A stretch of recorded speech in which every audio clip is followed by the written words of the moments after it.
Hi friends! ఈరోజైతే సాత్విక్‌ది third year birthday. Many many happy returns of day. Happy birthday Satvik. ఈ ఇయర్‌తో third complete అయ్యి 4 ఇయర్స్ వస్తుందనమాట.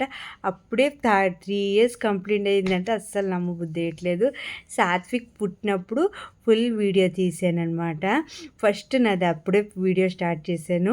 సాత్విక్ ఒక లక్కీ అనమాట. యూట్యూబ్ వీడియో స్టార్ట్ చేశాను. దాంతోపాటు సాత్విక్ పుట్టిన తర్వాత మా క్రిష్ వచ్చాడనమాట. సాత్విక్‌కి, క్రిస్‌కి జస్ట్ 10 మంత్సే డిఫరెన్స్. సాత్విక్ చిన్నప్పుడు మా ఇంటికి వచ్చాడు కదా! క్రిష్ పుట్టేటప్పుడు. వాడు చిన్నోడేంటి వాడేమో కొట్టేసేవాడు క్రిష్‌కి. చిన్న బాబు వాడికి తెలీదు కదా అప్పుడు. ఇప్పుడేమో క్రిష్ వాడికి కొడుతున్నారు. ఇద్దరు మగపిల్లలు ఉంటే అంతే కదా! ఇద్దరు కొట్టుకుంటారు. సాత్విక్ మా అక్కలకి లక్ అనమాట. దేవుడిచ్చింది అనుకోవాలి. ఎందుకంటే మా భావిక పుట్టిన 8, 9 ఇయర్స్ తర్వాత మా సాత్విక్ అయితే పుట్టాడు. అసలు అనుకోలేదు మళ్ళీ అవుతుంది, మళ్ళీ ఇలా పుడతాడని. అసలు వద్దనుకునే వాళ్ళు. దాని తర్వాత సాత్విక్ అయితే పుట్టాడు.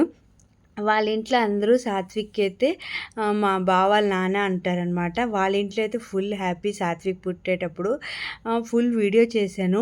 అలా ఎంత హ్యాపీగా ఉన్నారనేది ఆ వీడియోలో అయితే తెలుస్తుంది. మా మమ్మీ కూడా హ్యాపీ అనమాట. ఎందుకంటే ఒక మనవడు కావాలి అని అంటున్నాను.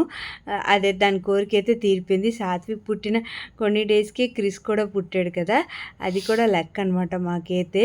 మా వీడియో ఫస్ట్లో యూట్యూబ్లో వీడియో చేసేటప్పుడు సాత్వికే అనమాట. పుట్టినప్పుడు వీడియో ఫుల్ తీశాను. మా అక్క డెలివరీ వీడియోస్ అన్నీ కూడా తీశాను. ఇప్పుడైతే వాడు స్కూల్కి కూడా వెళ్ళిపోతున్నాడు. అప్పుడే ఇంత పెద్దోడైపోయాడా అనిపిస్తుంది. మొన్న పుట్టినట్టున్నాడు.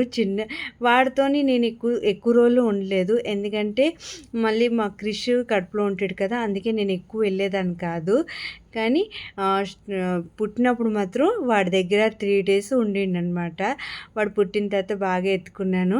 మా భాయిక తర్వాత మా సాత్విక్ అనమాట.